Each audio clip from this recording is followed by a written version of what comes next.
This entire writing journey is a very, very, very long game.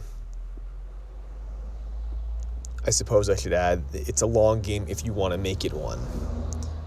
If you desire to do this for your whole life, if you desire to do this for decades and decades and decades, then this is a very long journey.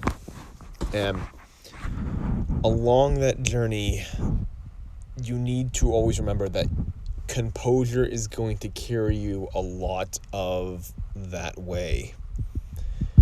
There's lots of periods of time in this process. You've seen me document it on here just over the span of a year. You've seen it, where there's a lot of doubt, a lot of rejection. There is a lot of waiting.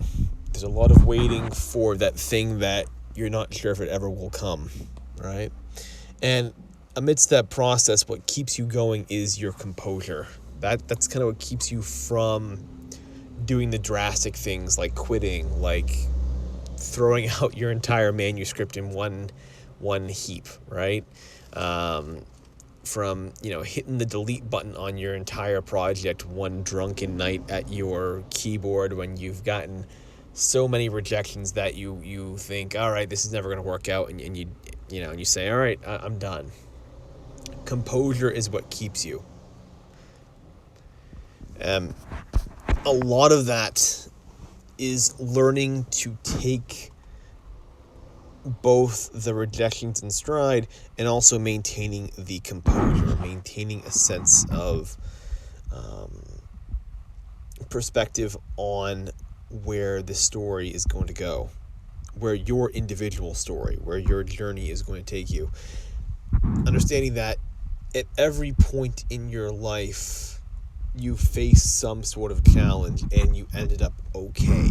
At least you're alive if you're listening to this, right? When you were 5, you faced a challenge. When you were 6, there was this challenge that you thought was going to end your entire life. When you were 12, there was something you faced that you thought was going to be going to ruin your life forever. When you were 16, you faced something that you thought was going to ruin your life forever. You survived. When you were 18, there was a challenge that you thought was so massive that you couldn't comprehend you not achieving it, that if you failed, your entire life was over. Maybe at 18 it was taking your SATs, for example, and thinking that you had to do it, and if you didn't, your life was going to be irreparably ruined, right? You were just going to be completely over, and maybe either you stepped up and you did awesome, which is great, or if you were like me and did terrible on your SATs, you still survived, right? You still moved on. You faced that challenge, and now it's so far from your mind you don't even think about it, right? You probably hadn't even thought of, just as an example, the SATs there. If you put any kind of importance into it, you probably haven't thought about it in years, how you did. And yet, now that I bring it up, all of a sudden you go, oh, yeah, maybe, I spent months and months studying for that thing. I had thought that was going to determine me going to college and all this. And it didn't really matter. It didn't necessarily matter a whole lot. Either which way or whatever the outcome was, you've moved beyond it and you realize you've faced greater challenges now after that.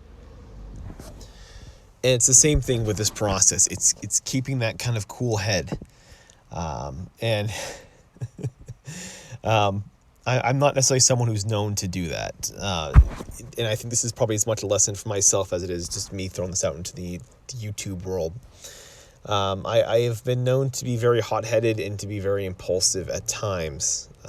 Just today, kind of the inspiration for the story was I was working with a client at a local mall, where I do basically it's like this empty, dying place, and I work with some of my clients that I work with. I don't necessarily take them to gyms when I train them.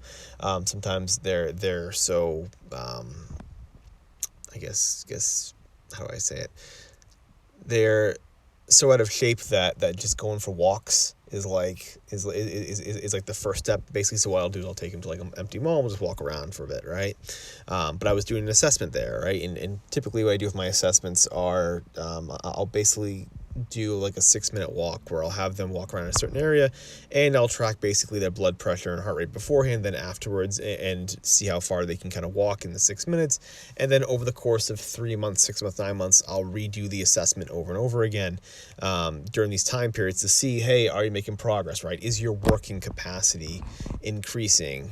Because as much as I like to think that some of my clients have, these real going to be these real super athletes and these bodybuilders and powerlifters and all that stuff, the reality is most of my clients are just everyday people that are just looking to get a bit healthier, just so that way maybe they don't have back pain when they're on their feet for 8 hours a day working at the local store, or they're just trying to, they're retirees who just want to make sure they don't break a hip or something like that at some point in the future. You know what I mean? So they're people that need to have more like a real world application. And so I guess to summarize, I was doing that, and the new owners now of the mall came up to me after I did my assessment and kind of gave me a hard time about it, saying, hey, listen, this is new ownership now. We're not going to have you doing this in the mall anymore. You might have been, the prior owner there and the manager, whoever it was, had no problem with it. I talked to him, like, hey, they might have gave you the okay, but now you don't, and this is our place, and yeah, you're not doing that anymore. And conversation got a little bit heated. And ultimately it worked itself out, and it's fine. There was no problem. But yeah, I've not always applied necessarily the most calmest approach, the most level-headed approach to situations. And yet, it seems that the one area where I can actually do that is when it comes to writing. It seems like this is the one area of my life where I can maintain that composure, where I can take a sense of criticism. I can take, critique. I can take all of, people, offering their opinions on my work, and I'm okay with it. I don't take any kind of personal offense to it. I don't get, hot-headed about any of this. Yes, I'll express, doubts and all that stuff, about myself and that, but as far as actually, getting hot-headed, getting really frustrated with the process and all that stuff, it doesn't exist when it comes to someone else. I can more or less take critique and take rejection and all that stuff relatively well. If there's any sort of emotional reaction, like frustration, all that stuff, it's on me. I put it back on myself to do it, because ultimately this is my project. This is my path. Nobody showed up knocking at my door telling me to do this. I decided to do it. And so I put a lot of ownership on myself when it comes to this. And surprisingly, it just seems to be the one area of my life where I can at least be level-headed. And that's a good superpower. It's a great superpower to have. Certainly having a bit of an edge, having a bit of a, like I'm going to prove them wrong mentality is great. Like that's absolutely amazing if you can do that. That a little bit of that can be good. It can motivate you. It's like being a superhero with a little bit of that pissed off streak there, right? It can be helpful at times to, in small doses. But if you're going to survive this business, if you're going to even get past, the barrier to entry, get past those first guardians, right? You got to be level-headed. You've got to have a very level head. You've got to be willing to take the critique, take the criticism, take all of the rejection and move forward. Don't let it get to you. Don't let it bother you. And if you can do that over the course of years, and you can keep learning from what you've been doing wrong, eventually you'll win. It's an infinite game. You can do this, basically until the day you die. It's a great luxury to be able to do that. And so what I would offer you is, if you do find yourself in that position of being someone that maybe has a hard time taking critique, taking feedback, dealing with the rejection, trying to reframe how you view it, trying to keep a perspective on the length of this process and how much you can achieve over the long term, remembering that if you're a young person like myself, and I'm in my early 30s, I don't know how young that is, but keeping in mind that most people are not published until they're 35. Like, if you're published before 35, you're considered young in this process.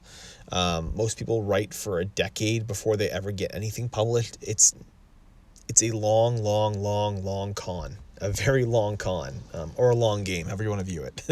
I think con's sometimes a little bit of a cooler way of looking at it, but it's a long game, and you've got to play it long. There's no quick, easy shortcut in this process. Some things in life maybe there are, not with writing.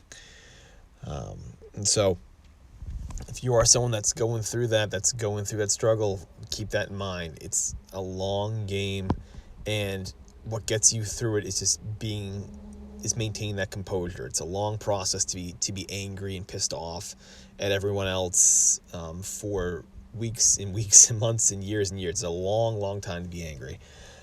So best to avoid that if you can.